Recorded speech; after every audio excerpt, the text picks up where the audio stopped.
Right, in this lesson we're talking about relationships. That's the relationships that you have with your customer. And just like the relationships that you have with your friends and family, it's important to know the right way to have these and the amount of time and attention that you put into them. So we have a number of questions that help you get started in figuring out what are the best kinds of relationships that you need to have with your customers. So for each segment that you're looking at, you need to ask yourself, what is the relationship that this segment expects? Does it expect a very high-touch relationship? Does it expect a very low-touch relationship?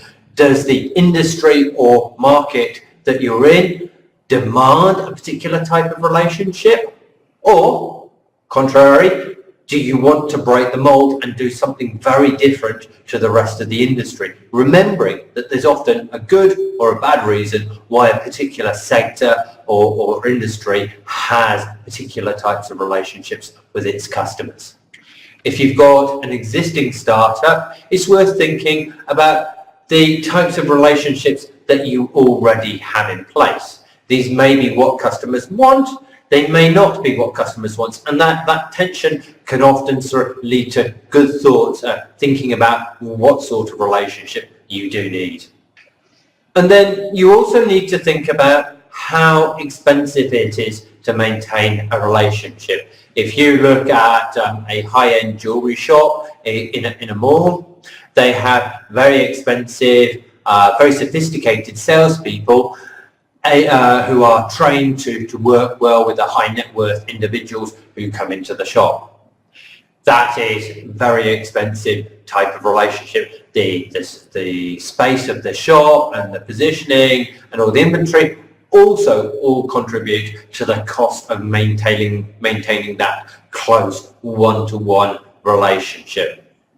On the other hand, you get business models where there is absolutely no personal relationship. Think of a service like Skype, where you sign up automatically, you get charged automatically, and pretty much you have, as a user, you have no contact with a real person. Even if something goes wrong, support is all completely outsourced to the community.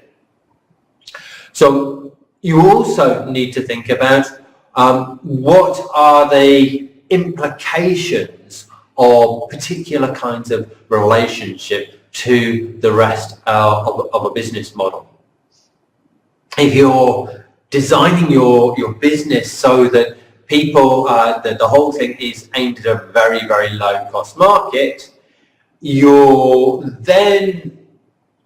it's difficult to see how you can support a very high touch relationship, because that goes against the rest of the business model. There may be a good reason for it. On the other hand, many existing businesses have done well by changing the relationship between the different groups of customers and suppliers, or in a two-sided market between sets of customers. So, for example, Google changed the type of relationship that advertisers had with the customers, and also about how advertisers bought adverts. Before Google came along with its automated auctions, advertisers had to go and find somewhere to advertise. Yeah, there was then a round of negotiation to create the adverts, to get it placed, very much in the old newspaper style. The way that Google's changed the relationship, that whole ad buying process has changed. So when you're thinking about what type of relationship that you want to have with your customers, there are three things that you need to bear in mind that are going to have a significant impact. There's acquisition, retention, and then upselling.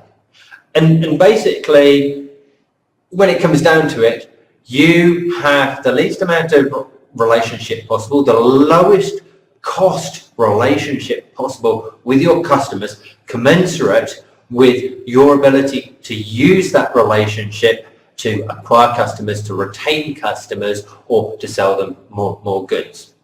So, for example, going back to the jewellery example, say Tiffany's at a prime spot in a retail mall. Yeah.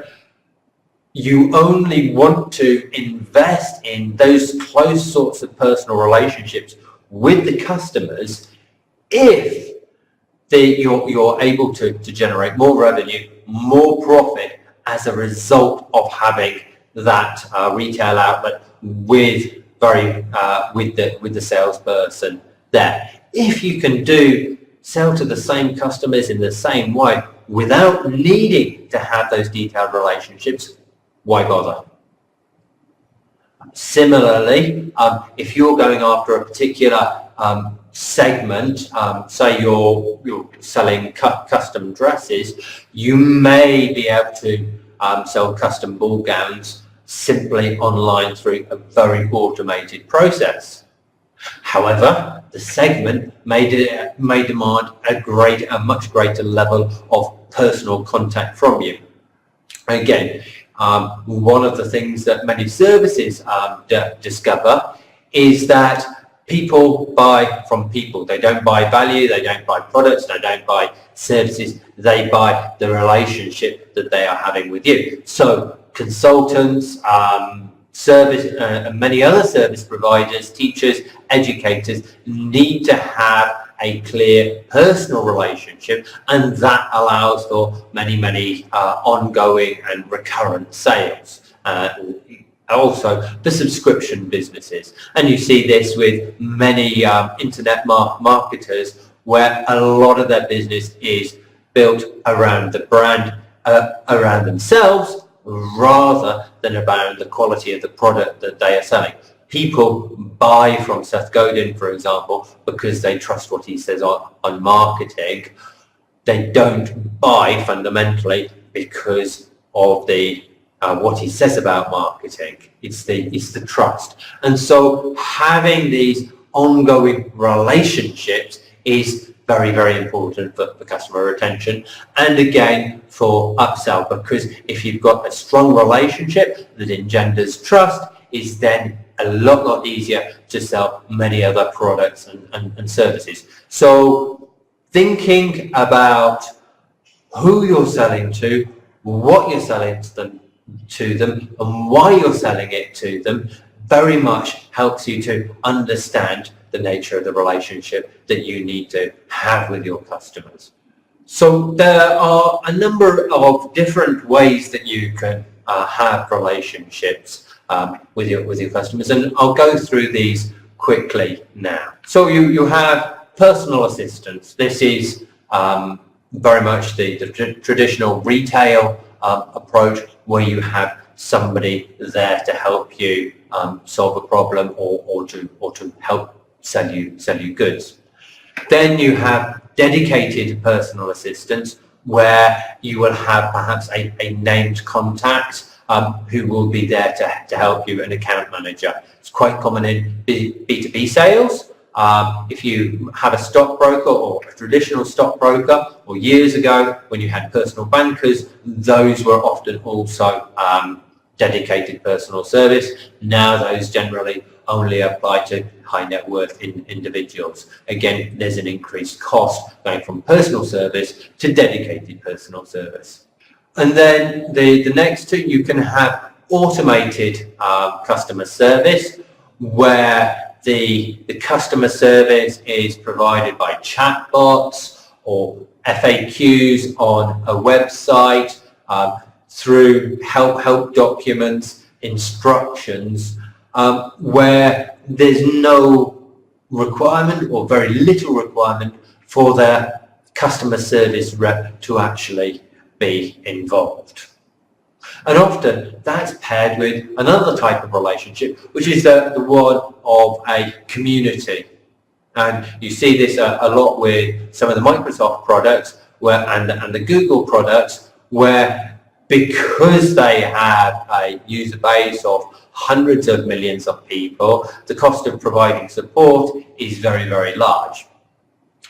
And so what is done with, I think in Microsoft's case, is they have a number of MVPs, Microsoft's most valuable professionals, that use to seed the community with information, and then allow consumers to go to the community boards, ask questions, and encourage people to support other users. And that then gives a rich, if not always entirely satisfactory, customer service experience. But for a company that is like Google, that is offering free services, search, Gmail, etc., to a vast user base, it is a very effective way of delivering on its value proposition at low cost. And then finally, another form is of co-creation, where you're working together with the community to build something a lot better. So when you're looking at relationships and trying to figure out the relationships that you want to have with your customers, you need to start thinking very much about the best way to do it. And the way I tend to do it is you look at the rest of the business model and say, okay, where are my costs? That gives you a little bit of an idea of your cost baseline. And then you think about, okay, what do my customer segments expect?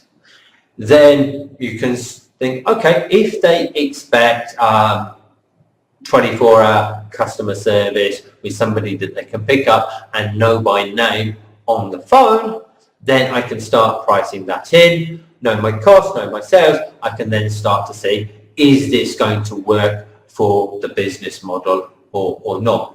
And that's a fairly standard way of doing it. Another approach is to go out, look at your competitors and think, well, what is the customer relationship that they have with their customers? Is there something that I can do better? So if you're doing high-end diamond sales, is it possible to turn it into something totally automated? Yeah? Or you split up the process so that you have a very high-touch initial sales process, so to get the customers, customer acquisition, and then you have a much more automated back end. There are a lot of different ways of addressing this, and it's working out what is going to be the best way to get that ROI on the investment that you make into customer service. So to sum up, we've talked a little bit now about relationships and how they fit into the business model canvas. Now spend a couple of minutes thinking about each segment and what sort of relationship each of them expects, and then how much is that going to cost? Is there a better way that you can do it? Write it down and reach out to me. Any questions that you've got, we'll try and get it all sorted for you.